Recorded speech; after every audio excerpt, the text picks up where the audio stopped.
What's going on, y'all? So listen. It's ghetto. Stop.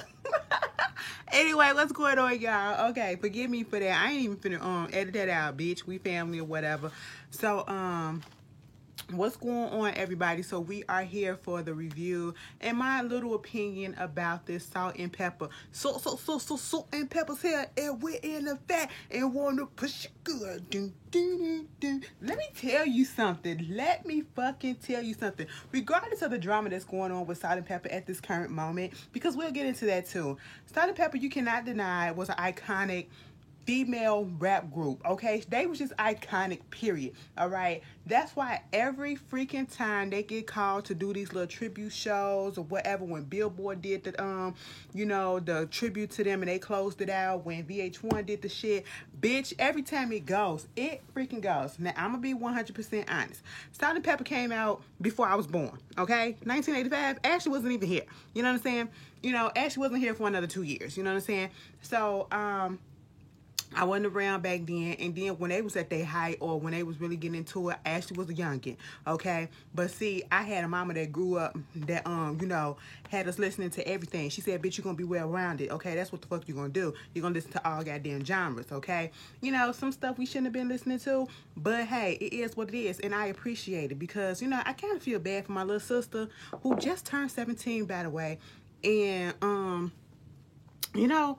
the music that they growing up today, like, it's just not the same. And she don't know the music that we grew up on. So I gotta teach that girl that. You know what I'm saying?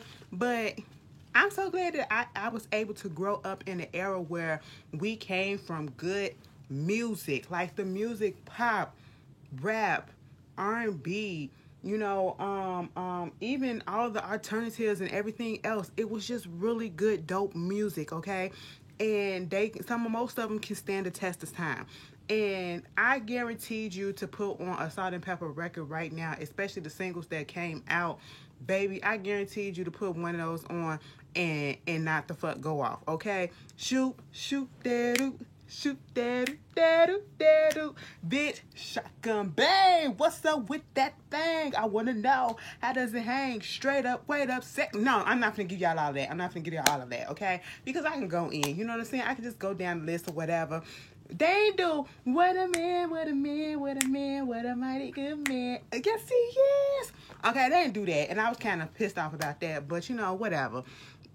Anyway, so let's get into the movie, okay? Now that I had a little stand moment, whatever, for them because they're legendary, they're iconic, it just pisses me off and it makes me feel a little way. I feel a little sad by the issues that's going on. And I know we're talking about the movie, but since we're talking about Salt and Pepper, we got to go ahead and get into it. It just makes me upset, kind of mad or whatever in my feelings at the way that Salt and Pepper is going now. You know what I'm saying? And I'm talking about the issues that they're having with Spinderella. And to me, it just feels almost as if, like, I don't know, because I'm not in their group, I'm not in their business, I don't be checking up for Salt and Pepper like that. You know what I'm saying? I just be checking them up or whatever. But I'm not oblivious to them, okay? Obviously, as you can tell. It just really makes me feel a way about the drama that's going on in the group right about now with them Fire and Spinderella, and it just feels like they're trying to erase her. Spinderella had came out a couple of days before the movie was coming out on, Lifetime or whatever, and I had already known that, Salt and Pepper, Cheryl and Sandy, they had, put their input in and they was on board with making the movie and, directing and all that stuff, whatever. And shout out to Mario Van Peebles. How the hell y'all get Mario Van Peebles? Mario Van Peebles still out here working. He's still out here looking good, too. I said, all right, Mr. Preacher Man. This is your weatherman. If y'all know where they came from, you all right with me, okay? But, anyway, yeah, she came out and was basically like, regardless of the bullshit that's going on between them and the issues that they have, she's not supporting the movie because they did not even, allow her to put her input in as to directing the movie and all that. And I felt like that was messed up. Like, how you putting her character in there, but you don't have her voicing, giving her opinion about it. And anyway, giving their opinions about it, and you know, from their recollection of how she got into the group. And I noticed that they limited very much her role. And it's just like y'all trying to erase Miss Spinderella. And I don't like it. Don't do D like that. Regardless of the issues that was going on, y'all could have, you know, brought her on board or whatever and then said, fuck you, bitch, afterwards. I'm just saying. Because, you know, Mama had like a total probably 5 scenes up in this goddamn show. Okay? And granted, you know, she couldn't even pick out the person that she wanted to play her. And shout out to Miss Lady that played, I don't know your name, girl, but if you watch this, for the little short time that you was on screen, you caught my attention. Yes, you did. I'm just saying, you's a cute one, okay? My name is Ashley, and I just want to say that you did a really good job. And you know what I'm saying? If you got a Twitter or Instagram and you ever get a chance to watch this video review, and I just want to say, you know, best of luck on everything else that you do. And if you want to hit me up, feel free. You know, my Instagram is Ashley Shy Miller. My Twitter is Ashley Shy Miller or whatever. You know what I'm saying? I'm just saying, you know, just hit me up. Let me know what's going on. Anyway, you know, sometimes you just got to put yourself out there. You just got to put yourself out there. You don't know which way. And it could just, you just throw it out there and it might come on up in that bitch. You know what I'm saying? I'm just saying. Okay. But yeah, she did a good little job, you know, found out some stuff that I didn't know. Okay. I didn't know that she was only 16 like that when she came to the group, first of all. And don't come for me because I didn't know it was 2 Spinderellas. Okay. Because the shade that they gave first Spinderella, I said, damn, bitch, y'all was hating on Spinderella from the jump. And I can understand why they was hating on the bitch, because and it wasn't even hate, they just didn't like the girl, because when she first came on the screen, bitch, she just didn't give me the vibe that I needed. Okay. And let me just ask this question. With Herbie, who was playing Salt's little boyfriend that started the group or whatever, you know, who was in the video for Push It or whatever, Dunside said, okay, you know, he gave me snake tease all throughout. You know, he gave me snake tease all throughout. And I was waiting for the ball to drop and the shoe really drop. And, you know, Cheryl had me fucked up. But we'll get to that in a second. But my thing is, when he brought his brother up in there, you know, to help out with the managing and stuff like that, is he a twin, or was that like the same person playing 2 people? Confirm that up in the comments, because the whole time I'm trying to figure out, because I was like, you know, they do some little, tech can do a lot of stuff these days. Technology, you can do a lot of stuff. You can duplicate people, make it seem like they're in the same scene, and they really not, and it's just different. It's the same person playing 2 different characters. Girl, I was like, what? Now, let me tell you this. Let me get on to some shits, okay, before we fully get into the show. First of all, why was this movie 3 hours long? Okay, truth be told, it did not need to be 3 hours long. 2.5 max, maybe 2:15, okay? But 3 hours, we ain't need all that shit. Some of the stuff was dragging or whatever. What I would have liked is y'all should have put a trigger warning at the beginning of the video, at the movie, that talked about eating disorders and said that it might be a little scene of self-harm or whatever in here, because, you know, that's what was going on. And at one point I thought, you know, Mama was pregnant. No, Mama was bulimic. I said, wait a minute, I didn't know this. Okay, so listen, I learned some new shit. It was a Salt and Pepper fan all up in my mention, just giving me all the tea every time I tweeted something. She was like, girl, yeah, this happened. I'm sitting here reading this shit like, damn. Okay, I didn't know that. But let's get into these fashions. Okay, let me tell you something. The late 80s. Well, the 80s and the 80s and the 90s, I kind of love their fashion, okay? Because it was just, you know, it looked like motherfuckers just threw shit together and call it fashion, okay? Colors was just thrown everywhere, and it just went, you know what I'm saying? And then the hair, they did so much stuff. The way that we do hair now, they did shit crazy too back then, you know what I'm saying? That's fine. I was looking for the 80s fashion. I was looking for the 80s hairstyle. I was looking for the early 90s hairstyles and all that stuff and fashion, all that. That's cool or whatever. Okay, see, that was my era. You know what I'm saying? I was a kid back then. You know, I thought it was shit. But, you know, it is what it is. The wigs that they had, though, especially the wigs that they had on Pepper.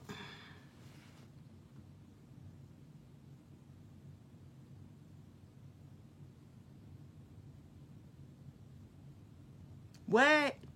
Okay, they got the wigs right. When they gave her the bang, you know, and it was just regular hair, she looked cute up in there. They had the, you know, she did have the little braids and stuff or whatever. But, you know, that shit in the early days, in her call center days, I said, wait a minute, so you mean to tell me you got Salt and Pepper, you got Kid and Play, and you got Martin Lawrence working up in the Sears call center? Everybody started up in the call center except for me. Like, what's going on? That was fascinating. I didn't know that. That was a fun fact. I said, what was up with the wigs? All right, that's one. Not just her wig, but it was Herbie wig. Okay, listen. What you're not gonna do is play me stupid, okay? Now I know this is Lifetime. Y'all gotta come better than this next time, okay? Y'all be playing fucking games sometimes, okay? Girl, I cannot. Truth be told, we'll get to it because I gotta mention something that they showed for a little preview for next week or whatever. Girl, next week is about to be a key with the Wendy Williams movies, okay? Baby, why in the middle of this movie did they show us a sneak peek and they showed us the point when Wendy Williams passed out on TV? Why the fucking Sierra girl, you was dramatic as shit, bitch. You was dramatic. Okay, I laughed, and you know when it initially happened, I did not laugh, but baby, after seeing that reenactment, I could not stop laughing, and I felt so bad because that lady had a condition that is not right to laugh at somebody passing out. Okay, but baby, girl, and she sounded like her. I said, all right, Sierra, I see what you doing. Get that acting shot, but I'm still gonna cut this movie up, okay? Just because you my girl don't mean shit. Anyway, you will hit me up later. So moving on from that, Herbie hair, okay, he had his little, you know, his little fade or whatever, his little high top fade. It was down here at one point, and then it became up here when they started getting a little bit of success, when they started making the album or whatever, and then it got up here, and next thing you know, when they were successful, he got a little locks going on. He got that situation locked up. Now, when they started elevating his hair, they just threw a stack on there, okay, and you can tell where they put the stack at. I said I shouldn't be able to tell where y'all just placed the stack of hair like some goddamn spam on top of his head, okay? I shouldn't be able to tell that part, you know what I'm saying? And then when y'all put that little mop on his head to make it look like he was finna start his locks, I said, But the shit that got me with the hair was at the very end when Herbie was in the audience. I don't know if y'all saw it. I don't know if y'all caught it. But bitch, I did. That was Herbie with them nappy ass. Okay, I shouldn't say nappy because dreads are like that or whatever. Let me scratch that from the record. I don't want to be rude. Raggedy. That's what it was. It wasn't nappy. It was raggedy, bitch. Okay? Gotta choose my words wisely. I don't want nobody to be offended or whatever. Raggedy ass locks. I said, let me tell you something. It is 2020 when y'all probably did this shit. Well, probably 2019. You know what I'm saying? When y'all did this movie. And you mean to tell me in 2019 we still cannot get locks done right in a wig? You mean to tell me that I seen better faux locks or whatever that these niggas putting on in barbershops that look real? Okay, y'all couldn't get one of them niggas down the shop to put a real piece on. Okay, the locks don't look raggedy like that. Well, let me shut up. You know, I just didn't like it. I just didn't like it. I said, what in the fuck? I said, not Bob Marley. Bob Marley wouldn't even wear this shit. Now, what the hell is going on? Okay? And then we get to, you know, when, the history, you know what I'm saying? We get to the history of them and how they started off. And, you know, you got Herbie and Cheryl together. And, of course, we knew that I just knew he was a fuckboy. He just gave off fuckboy teeth, okay? And that's what we eventually found out, you know, when they really started getting off, you know, correct me if I'm wrong, because you know, you got Cheryl and Sandy meeting, you know, at school, whatever, fine. And then, you know, Sandy get the job at the call center with Cheryl. Okay, cool. They become Ace Boom Coon. Okay, let's talk about casting. I was fine with the Kid and Play. I was somewhat fine with, you know, Salt and Pepper. You know what I'm saying? I think they could have found a better Pepper, but, you know, we got to make do with what we got. Okay? Y'all already know I was fine with Cinderella, too. Hey girl, Martin Lawrence. I said, now Martin Lawrence didn't start getting a little pudgy until he got a little bit older and he was on that stuff. Why he pudgy now in the call center? Martin Lawrence won't put you back then. Like, what the fuck is going on? I said, this the best that y'all can do. And y'all had him, I know it was Lifetime, so it had to be censored. So they had him telling these corny jokes. I said, oh, no, Martin cuss, okay? But I guess they couldn't cuss on Lifetime, so, you know, they did the best that they could. I said, y'all ain't do good enough from that. But anyway, moving on from that, you know, Dougie Fresh. Now, let me just say this. I was a little confused. Correct me if I'm wrong in the comments. But was that boy that was at the high school that's supposed to be in Dougie Fresh high school, was that supposed to be in Dougie Fresh? Because he started beatboxing. And I know he did not say that his ass was Dougie Fresh. And if that's the case, I was sitting here looking at this motherfucker like, are you serious? Since the fuck went and I see Lifetime, if that was supposed to be Dougie Fresh, y'all correct me in the comments. That was supposed to be Dougie Fresh. Because what happened is Herbie wanted them to do a little diss song like Roxanne Shante, you know, and do a little diss song against, you know, Dougie Fresh and who else? Bitch, I forget.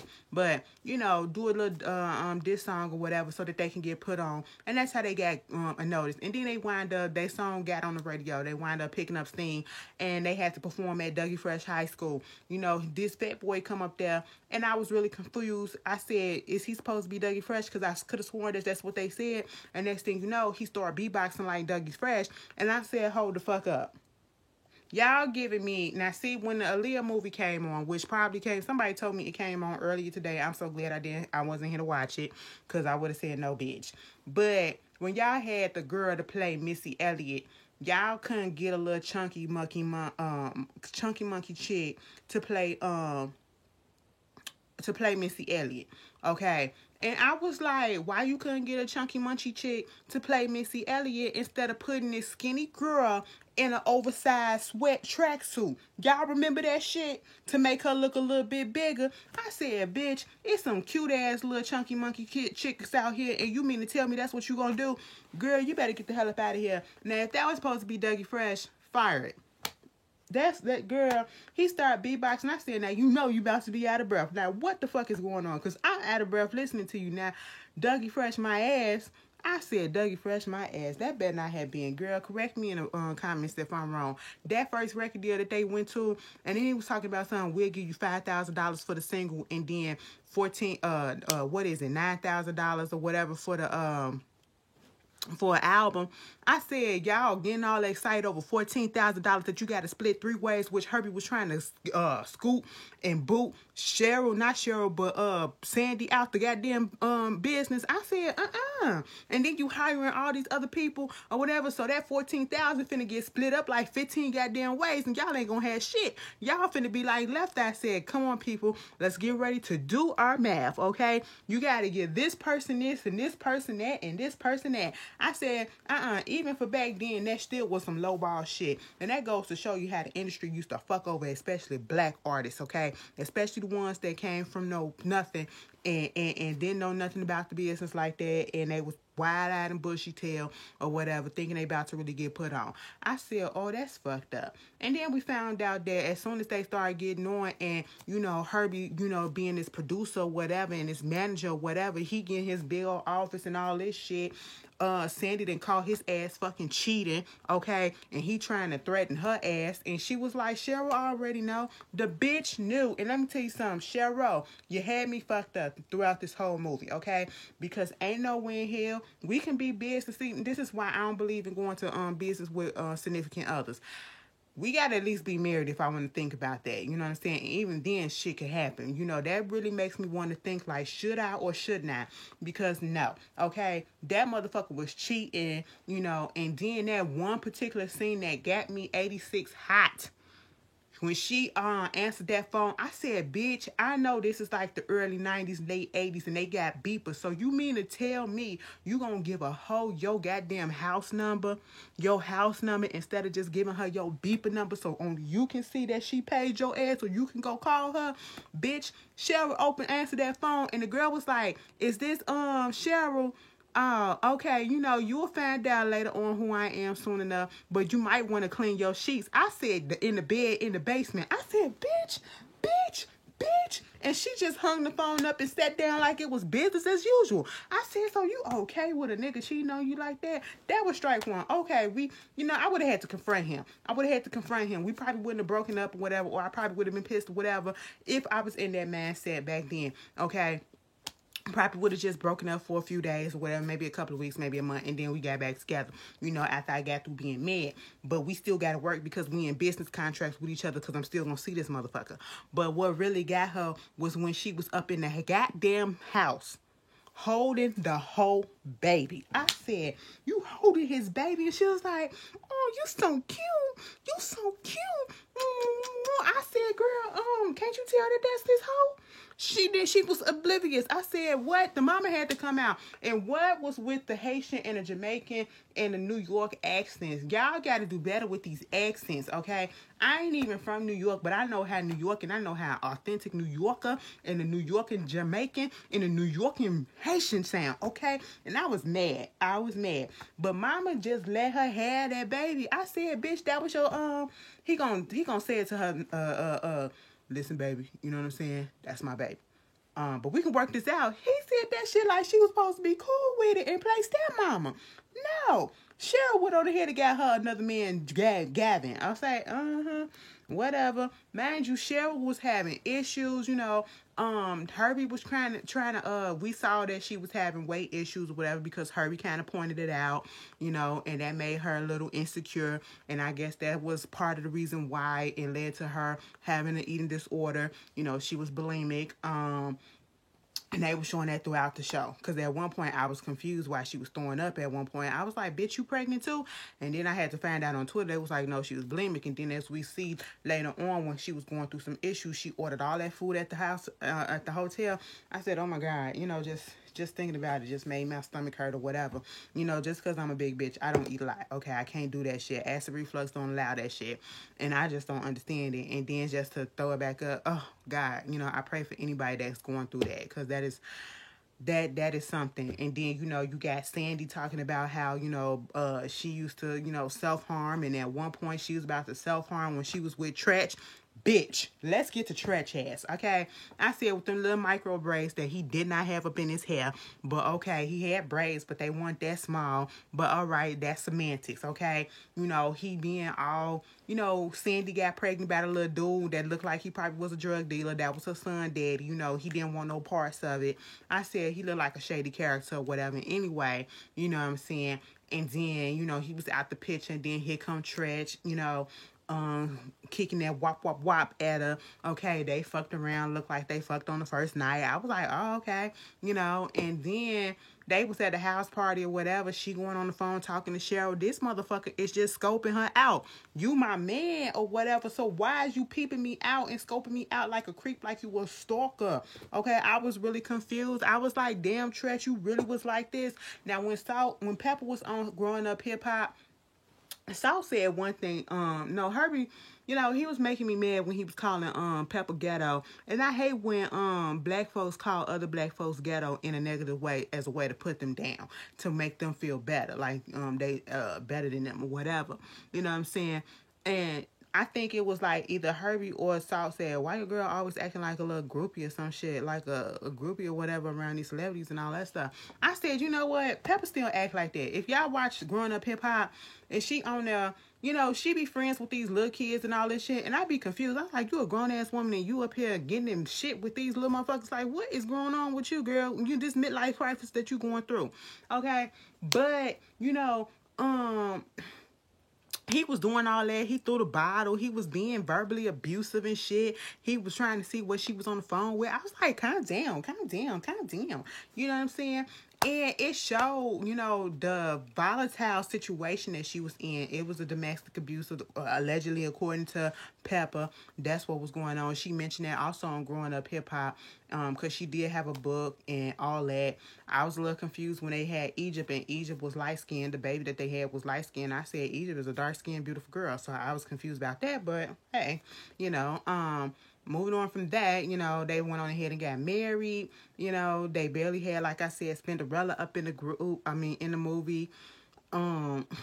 I don't know.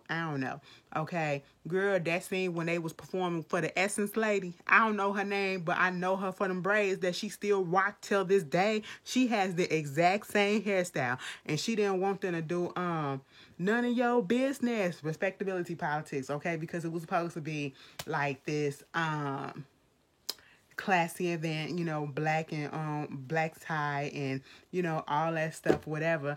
And Cheryl had promised them that we weren't gonna do it. They was like, why the fuck would you do that shit?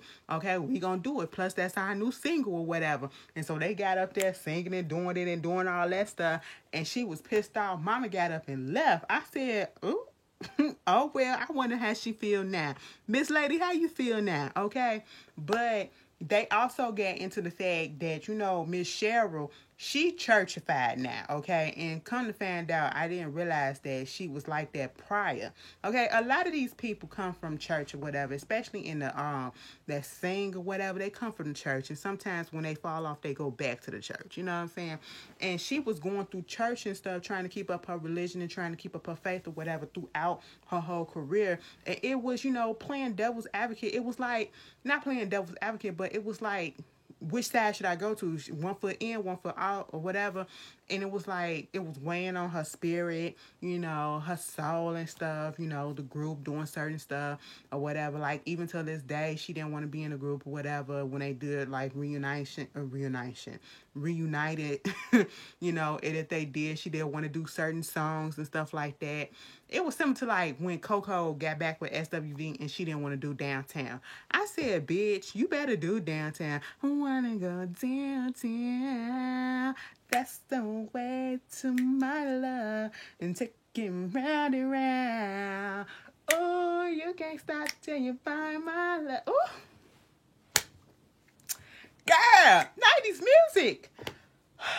Just nostalgia, bitch. But yes, I was like, she went to church and Mario Van Peebles preached to her, and she just told Cheryl, listen, bitch, I can't do this no more. Cheryl had just broke up with Treach because, Treach wanted some sex, and she said no, and, he said, bitch, I want a divorce. I was like, oh, look at his titties, okay? But, it was a lot that was going on, and they broke up, and then they got back together. Cheryl was trying to do her little solo album. It didn't work. They won a little, because they had won a little lawsuit, getting free from Herbie and his contracts or whatever.